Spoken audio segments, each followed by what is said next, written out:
Jameolera.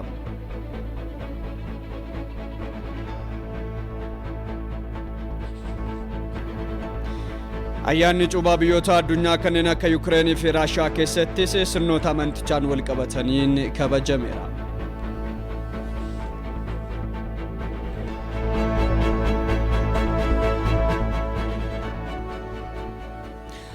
Akka mul'atan kabajamtoota daawwattoota keenya ETV Afaan Oromoo irraa oduu sa'aatii kanaa isinitti himnaa hordoftoota amantaa Ortodoksii hundumaanuu baga ayyaana cuuphaa Yesuus Kiristoosiin isin ga'e jecha oduulee keenya dhimmoota kana irratti xiyyeeffatan dursuudhaan isin biraan geenya olaanaa yaaddessaatiin wajjin turaa isiniin jenna. President Saayilawarq Zawudee hordoftoota amantaa Ortodoksii maraanuu baga ayyaana cuuphaa Yesuus Kiristoosiin isin ga'e ergaa jedhu dabarsani. Ayyaanichi ayyaana nagaa fi gammachuu akka ta'uufis hawwii qaban ibsaniiru. Yeroo ayyaana cuuphaa kana kabajnu warreen rakkoo irra jiran yaadachaa fi weerara vaayirasii koronaa haala to'achuun danda'amuun of eeggannoon kabajamuu akka qabus President Saayilawarq Zawudee ergaa isaaniitiin dabarsaniiru.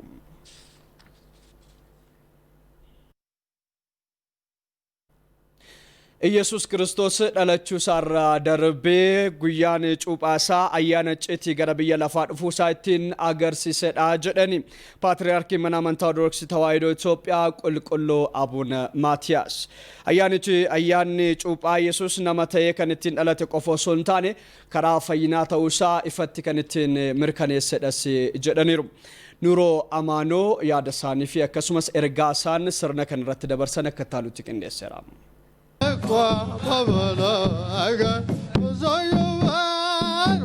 Hordoftoota amantaa kiristaanaa biratti waggaa waggaadhaan kan kabajamu ayyaanni cuuphaa Finfinnee hurufa boombeettis karaa sirni amantichaa eeyyamuun haala ho'aa ta'een kabajameera. Sirna kabaja ayyaana kanaa irratti ergaa baga geessanii kan dabarsan Paatriyaarkiin mana amantaa Ortodoksii Itoophiyaa Qulqulluu Abuna Maatiyaas ayyaanni cuuphaa Yesuus Kiristoos waaqummaa isaa kan nutti itti agarsiisedha jedhan. በፈለገ ዮርዳኖስ በእደ ዮሐንስ ሲጠመቅ Yordaanositti Yohaannisiin yeroo cuuphamu eenyummaan isaa jechuunis waaqummaan isaa ifatti beekame. Waaqummaan gooftaa keenyaa kun guyyaa cuuphaatti kan beekame ragaalee sadiin. Tokkoffaa waaqni abbaa kun ilma kiyya ani jaaladhudha jedhee ragaa ba'uu isaatiin. Lammaffaan qulqulluun Yohaannis Afura qulqulluu wabeeffachuudhaan inni ilma waaqaa akka ta'e ani mataan koo argeera ragaanis anuma jedhee ragaa ba'uu isaatiin. Sadaffaan Afurri qulqulluun fakkeenya isaatiin isarratti waan bu'eef nama biraa osoo hin taane waaqa akka ta'e beekameera. Yesuus Kiristoos Yordaanositti harka Yohaannisitti cuuphamuu isaa kan yaadachiisan Abuna Maatiyaas kun ammoo agarsiiftuu waaqummaa Yesuus Kiristoos isa biraati jedhaniiru. እግዚአብሔርን በሥጋ ሰብእ መገለጥ ለፍጥረተ ሰብእ Waaqni fooniin namatti mul'achuu uumamaaf agarsiisuuf manni amantaa duraanii amajjii 10 irraa kaasuudhaan guyyaa hanga simannaa maraawwiitti jiru bara mul'achuu yookaan immoo Astroomaariyaam jechuudhaan moggaasteetti. Nutis Itoophiyaanonni abbaa mana amantaa duraaniiti waan taaneef barnoota mana amantaatiin yeroo kanaa fi waqtii kanatti waaqni mul'ate waaqummaa isaatiinis nu gidduu deddeebi'e fooniin nutti makame. Nutti firoome jennee waa'ee jaalala isaa waa'ee nama fayyisuu isaa fi waa'ee waaqummaa isaatiif kabajaan ni faarsina ni sagannaa fi ni waaqessinas. Paatriyaarkiin mana amantaa Ortodoksii Itoophiyaa Qulqulluu Abuna Maatiyaas wal qabsiisunis Yesuus Kiristoos cuuphamuu isaan nama ta'ee kan itti mul'ate qofa otoo hin taane karaa fayyummaa isa biraa kan itti agarsiisedha jedhaniiru. የመንግሥተ እግዚአብሔር መግቢያ በር ከውሃና ከመንፈስ መወለድ እንደሆነ karaan seensa mootummaa waaqaa bishaanii fi afurarraa dhalachuu akka ta'e fayyummaan beelladoota wareeguun osoo hin taane hoolaa waaqayyoo jedhamee kan himameef dhiiga Yesuus Kiristoosiin akka ta'e guyyaa kanatti banamee kan mul'ate mootummaa waaqaa isarraa ergaa waaqummaa darbeen hubachuu dandeenyeerra.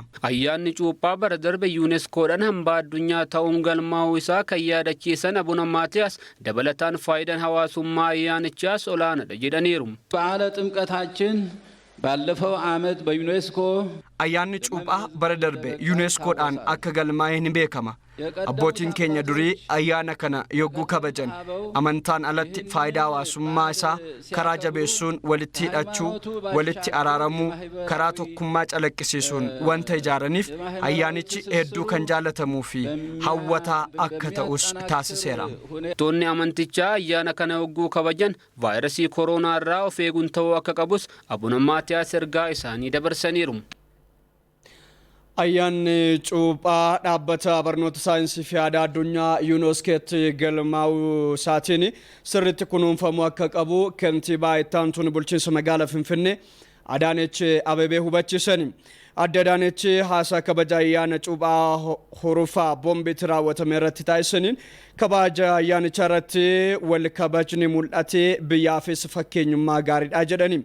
Cuuphaan akkuma heddummina Itoophiyaa wantoota miidhagoo hedduu akka of keessaa qabu eerani aadaa afaanii fi taphoonni aadaa saboota garaagaraa ayyaanichaa akka faayyessanis dubbataniiru. Lammiileen Itoophiyaa yaadota garaagaraa qabaatanis dhimmoota hedduun tokko ta'uu isaanii hubatanii dhimma biyyaa irratti tokkummaan akka dhaabbatanis gaafatani. ይህ ታላቅ ሃይማኖታዊ በዓል ከባህላችን ጋር ጥብቅ ትስስር ያለው በመሆኑ ከሃይማኖታዊ በዓልነቱም በላይ ayyaanni amantaa guddaan kun aadaa wajjin hidhata guddaa kan qabu waan ta'eef ayyaana aadaa ta'uu irra darbee faayidaan hawaasummaa isaas olaanaadha. Hawaasa biyya keessaatiin dabalatatti lammiileen biyya alaa hedduun daawwattoonni lammiileen Itoophiyaa biyya alaa jiraatanii fi kanneen biroos kan irratti hirmaatanidha. Waan ta'eefis cuuphaan gabatee bifa keenyati. Waljibbiinsaan walirraa fagaannee gamaa gamana dhaabbannee biyya ijaaruu waaqa galateeffachuu ayyaana kabajuu hin dandeenyu. Waan tokkoon garaagarummaa qabaannus kan biraatiin ammoo walitti hidhamnee maatii taaneerra. Tokkummaa qabna. Nuti Itoophiyaanonni akka xaafii durbucooti. Gargar bahuu hin dandeenyu. Kanaafuu wal kabajuun walitti dhiyaachuu qabna. Yeroo sana nama wajjinis waaqa wajjinis nagaan jiraanna. Yeroo sana waliin ajjeefnu, waliin balleessinu, walitti garaan jabaannu. ያኔ በሰላም እንኖራለን። ያኔ አንገዳደልም። ያኔ አንጠፋፋም። ያኔ አንጨካከንም። ሚኒስትር aadaa fi turizimii federaalaa Dr. Hiruut Kaasaw Gamasaanitiin aadaa fi duudhaa abbootii keenyaa kaleessa sirna kabaja ayyaana cuuphaa irratti mul'isaa turan dhaloonni ammaa sirraa qeebaluudhaan gara fuulduraatti tarkaanfachiisuun akka irra jiraatu ergaa isaaniitiin dabarsanii. በዚህ ቀን ኢየሱስ ክርስቶስ ወደ ዮርዳኖስ ወንዝ በመውረድ የተጠመቀበትና Guyyaa kanatti Iyyasuus Kiristoos gara laga Yordaanos bu'uun kan itti cuuphamee fi jaalalaa fi nagayaaf bu'urri kan itti kaa'ameedha. Kanaanis nuti dhalli namaa dhiifamaa fi jaalalaan akka jiraannu, akka wal deeggarru, akka wal yaadnu, akka gara badiitti hin deemne ilaalcha fi mul'ata haaraan hegeree akka ilaallu kan nu taasisuudha. Itoophiyaanonni biyya bareedduu tana keessa jiraannu hundumti keenyayyuu seenaa fi aadaa abbootii keenyaa dhaalle kunuunsuu fi eeguun kabaja guutuu waliin dhaloota itti aanuuf dabarsuu hin dadhabnu.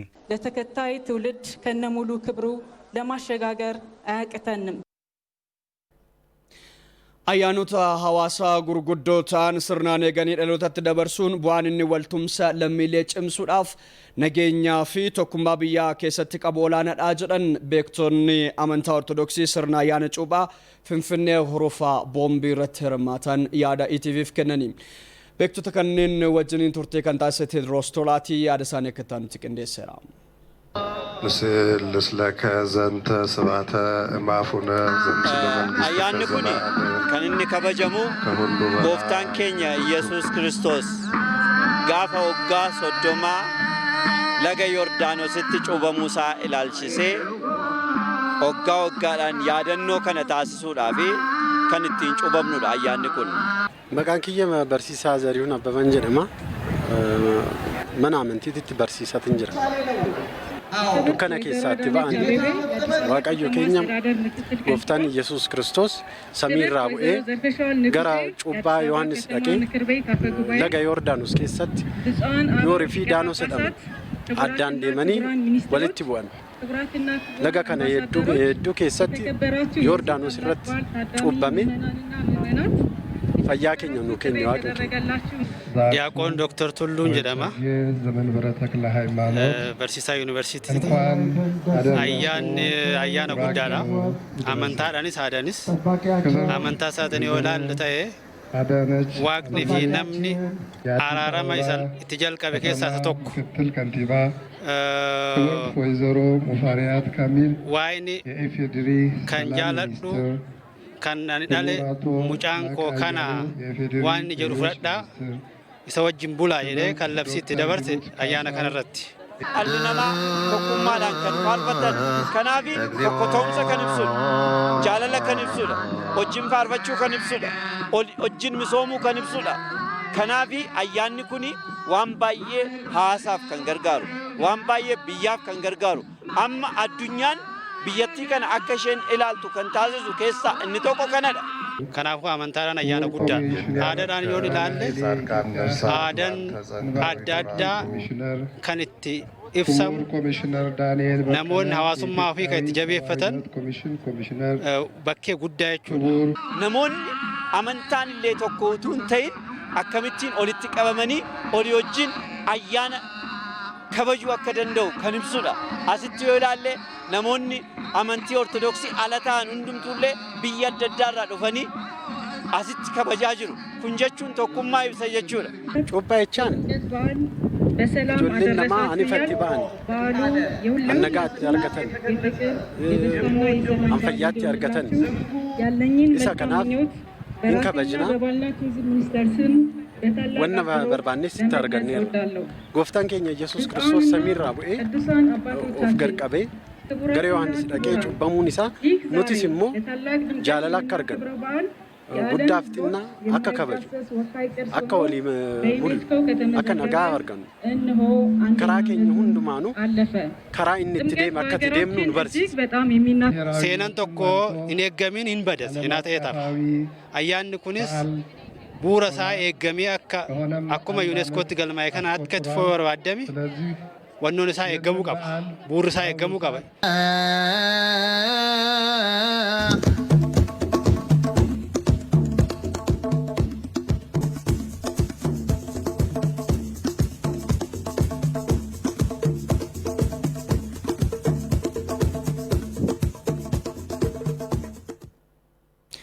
daawwattoota kun TV Afaan Oromooti ammas odeeffannoon yeroo kanaaf qabannetti fufee jira dhimmoota ayyaana irratti xiyyeeffanneerra. Ayyaanni cuuphaa Yesuus Kiristoos magaalaa Gondorittis haala adda ta'een kabajamaa ooleeti jira. Ayyaana kana kabajuudhaaf hooggantoonni olaanoo federaalaa fi naannoo akkasumas lammiileen Itoophiyaa biyyoota garaagaraa keessa jiraatan ayyaanicha irratti argamaniiru. Sirna kabaja ayyaana kana irratti kan argaman pirezidaantii naannoo Amaaraa Ageenyaw Tashaagar ayyaanni cuuphaa amala amantii qabaachuu irra darbee agarsiistuu eenyummaa Itoophiyaa ta'aa dhufeeras jedhani. Ayyaanni kun amala amantii fi aadaa isaa eeggatee dhalootatti akka darbu taasisuudhaaf mootummaan naannichaa deeggarsa itti fufaa taasisaa kan jedhan pirezidaantichi ayyaana kana yeroo kabajnu kanneen rakkatanii fi deeggarsa barbaadan waliin ta'uun dabarsuu akka qabanis dhaamsa dabarsanii.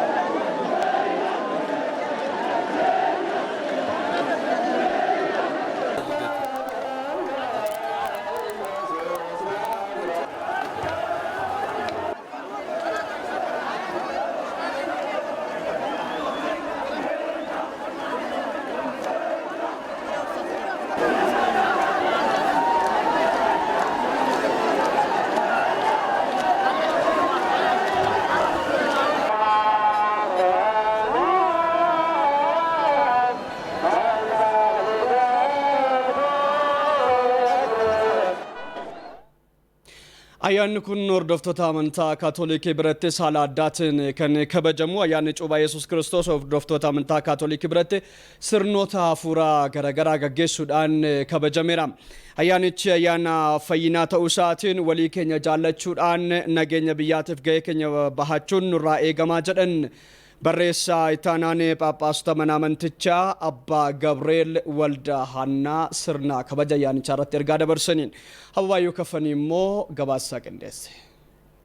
Hordoftootni amantaa Kaatoolikii Itoophiyaa ganamarraa eegalee ayyaana cuuphaa Yesuus Kiristoos kadhannaa, faarfannaa fi galata galchuun akkasumas sirnoota ayyaaneffannaa biroo mana amantichaatiin kabajaniiru. Sirni cuuphaas abbootii amantaatiin eebbifamuun eegale. Ayyaanichi cuuphaa Yesuus Kiristoos fayyina dhala namaatiif taasisee fi cubbuun dhala namaas dhiifama kan itti argatedha jedhan mana amantaa Kaatoolikiitti barreessaa itti aanan yaa'ii ጳጳሶታ አባ ገብርኤል ወልዳሃና ኢየሱስ ወደ ዮርዳኖስ ወንዝ የገባው ኢየሱስ ገረ ለጋ ዮርዳኖስቲ ከንገድ ቡኤ ጩቡ ኬኛ ባቴቲ ፎን ኬኛ ባቴ ገረ ፈኖቲ አክሞልቤ ጩቡ ኬኛስ ባቴ ገረ ለጋ ዮርዳኖስቲ ገድ ቡኤ ጩቡ ኬኛ ብሻን ኬሰቲ ሀምብሴ ፎን ኤኙማ ፊ አፉረ ሃራዋን akka dhalannu nu dandeessise ijoollee Kiristoos ta'uu keenyas kan ittiin kabajnudhas waan ta'eef nuuf ayyaana guddaadha.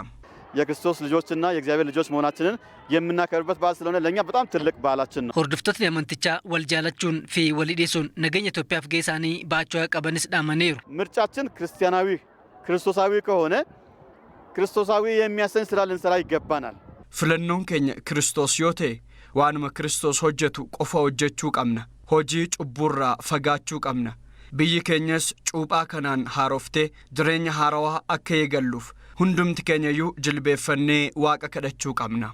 ayyaanichi yuuniskootti galmaa'uun Itoophiyaa addunyaatti kan beeksisedha kan jedhan hirmaattotni ayyaanichaa duudhaaleen kunneen dhaloota haaraaf akka darbaniif hojjechuun barbaachisaadhas jedhaniiru. እንደዚህ አይነት መልካም እሴቶች መንፈሳዊ ነገር duudhaalee gaggaarii hafuura ol fakkaatoo akka ayyaana cuuphaa dhalootatti darbuu qabu. ayyaanni cuuphaa har'a kabajnu kun ayyaana guddaa nageenyaati. ayyaana nageenyaa kan obsaa fi tokkummaaf keessattuu haala Itoophiyaan keessa jirtu yoo ilaallu wal jaalachuu wal gargaaruun nu barbaachisa. በተለይ ደግሞ አሁን ባለንበት ባለማችንና በሀገራችን ነባራዊ ሁኔታ ይህ ሰላም ያስፈልጋል። እርስ በርስ መተባበር ያስፈልጋል። አንድነት ያስፈልጋል። ክርስቶስ ፍቅር ነው። ፍቅርን አስተምሮናል። ትትናን አስተምሮናል። ዝቅ ብሎ መታዘዝን አስተምሮናል። Kiristoos jaalala caalaa nu barsiisem gadi baanii ajajamu nu barsiisem hordoftoota Kiristoos warra ofii hin jennu martu Kiristoosin fakkaachuu qabna. እኛ ክርስቲያኖች የክርስቶስ ተከታይ ብለን የምንል ምእመናን ሁሉ ክርስቶስን መምሰል መቻል አለብን። ayyaanichas namoota raqallee waliin kabajuun barbaachisaadhas jedhameera. ayyaanni cuuphaa magaalaa Finfinnee fi magaalota gurguddoon alattis immoo naannoo Oromiyaa magaalota garaagaraa keessatti kabajamaa ooleera. ummanni ayyaana cuuphaarraa araaraa barachuudhaan jireenya isaa keessatti araaraa fi nageenyaaf iddoo malu kennu akka qabu bataskaana tawaahidoo Ortodoksii Itoophiyaatti hoogganaa lallabaa Horroo Guduruu Wallaggaa Bahaa Horroo Guduruu Wallaggaa Bahaa fi Shawaa Lixaa Abuuna Naatnaa'el hubachiisanii ergaa kana kan dabarsan ayyaana cuuphaa magaalaa Naqamteetti kabajame irrattidha. ergaa isaanii fi ajandaawwan yookaan immoo dhimmoota amantaa sanii wal qabatanii irratti darban kan walitti qiqindaafame haalattaan sun biraan geenya.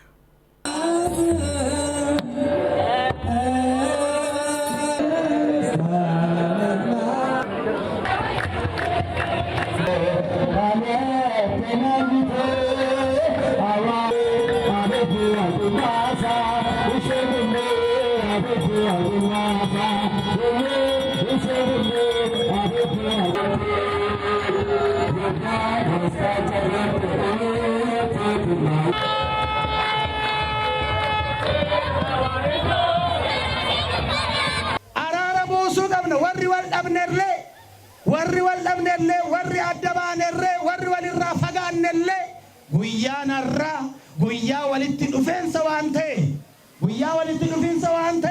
walitti dhufnee nagaa buusnee nagaadhaan ayyaana keenya kabajuu barbaachisa. ayyaanni keenya addunyaa irratti illee beeksisneerra. waaqayyo maqaan isaa kan galateeffame haa ta'u.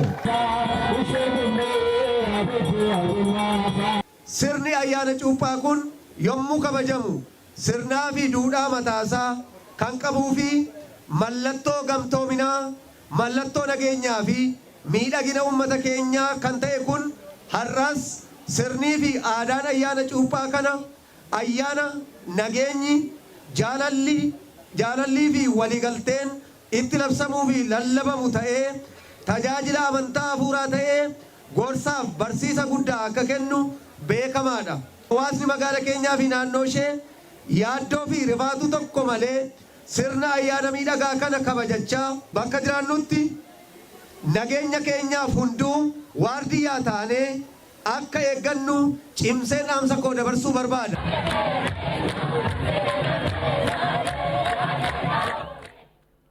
Haaluma wal fakkaatuun godina Gujii Lixaa aanaa Galaanaattis ayyaanni cuuphaa sirnoota garaagaraatiin kabajamee ooleera.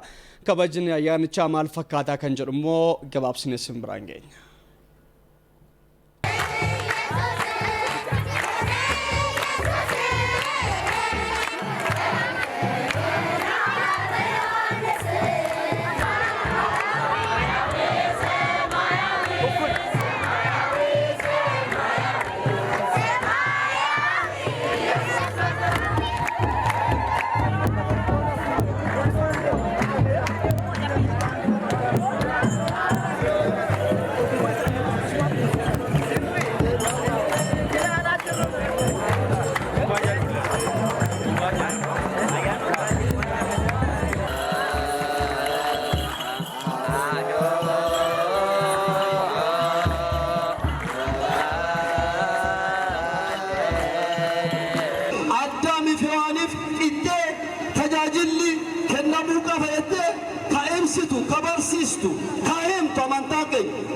sirna kana sabab sablammi amantaan adda addaa tokkummaa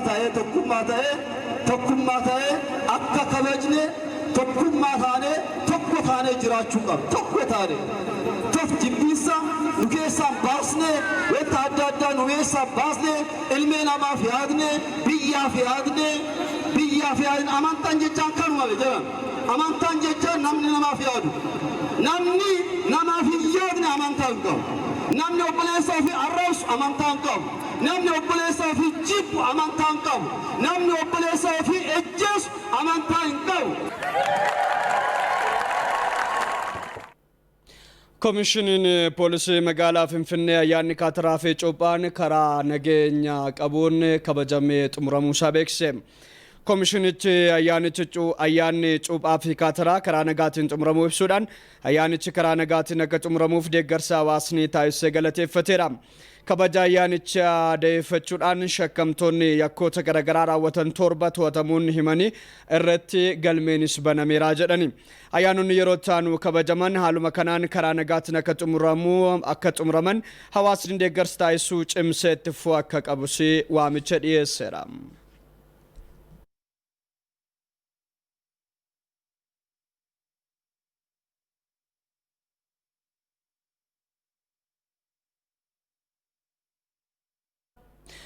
daawwattoota keenya sadarkaa idil addunyaattis ayyaanni cuuphaa Yesuus Kiristoos kun sirnoota garaagaraatiin kabajameera. Ayyaanni cuuphaa keessumattuu hordoftoota amantaa Ortodoksii Raashiyaa fi Yuukireen biratti haalota adda addaatiin kabajameera. Hordoftoonni amantichaa biyyoota addunyaa garaagaraa keessa jiran haala kamiin kabajanii kan jedhus ilaalleerra dabalata qabna. Hordoftoonni amantaa Ortodoksii biyyoota addunyaa garaagaraa keessa jiraatan ayyaana cuuphaa Yesuus Kiristoos kana sagantaalee garaagaraatiin kabaju. Bakkeewwan ayyaanichi ho'ina guddaadhaan itti kabajamu keessaa tokko ammoo bakka Yesuus Kiristoos itti cuuphame laga Yordaanosittidha. Waggoota dheeraadhaaf lammiilee Itoophiyaa dabalatee namoonni hedduun gara lagichaatti imaluudhaan ayyaanicha kabajaa turaniiru.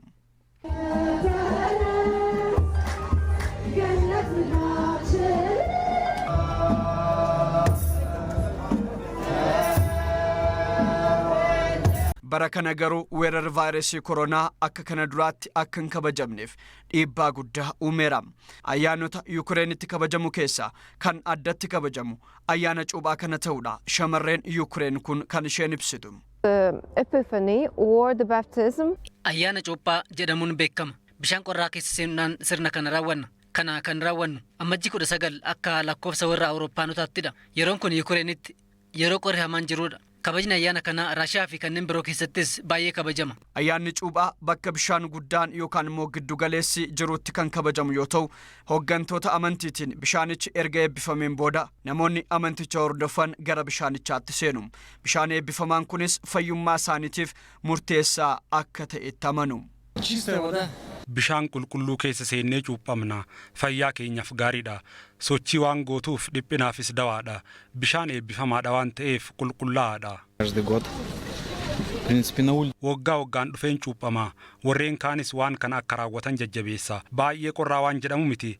Keessa baay'ee waan hin turreef gaariidha. Lammiileen Eertiraa biyyoota garaagaraa keessa jiraatan ayyaana kana sagantaalee garaagaraatiin kabajaniiru. Hordoftoonni amantaa Ortodoksii kanneen Bulgaariyaa, Roomaaniyaa fi Giriik keessa jiraatan ammoo ayyaana cuuphaa Gooftaa Yesuus kana amajjii 6 darbee kabajanii kan turanidha. Biyyootni kalaandira Juuliyaan fayyadaman kanneen akka Raashiyaa, Yuukireenii fi Serbiyaan ammoo guyyaa har'aa ayyaana kana sirnoota garaagaraatiin kabajanii oolaniiru.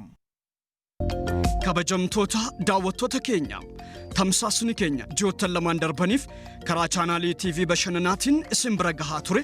Amajjii 12 bara 2013 irraa eegalee gara chaanaalii afaanotaatti deebi'uudhaan wixataa hanga jimaataatti ganama saa 12 hanga sa'aatii 2 fi sanbataa fi dilbata immoo waaree dura sa'aatii 4 hanga sa'aatii 6tti akkasumas galgala torban guutuu sa'a 1 hanga sa'aatii 3tti tamsaasa kallattii fi sagantaalee garaagaraa kan isin biraan ga'u ta'uusaa kabajaan isin beeksifna.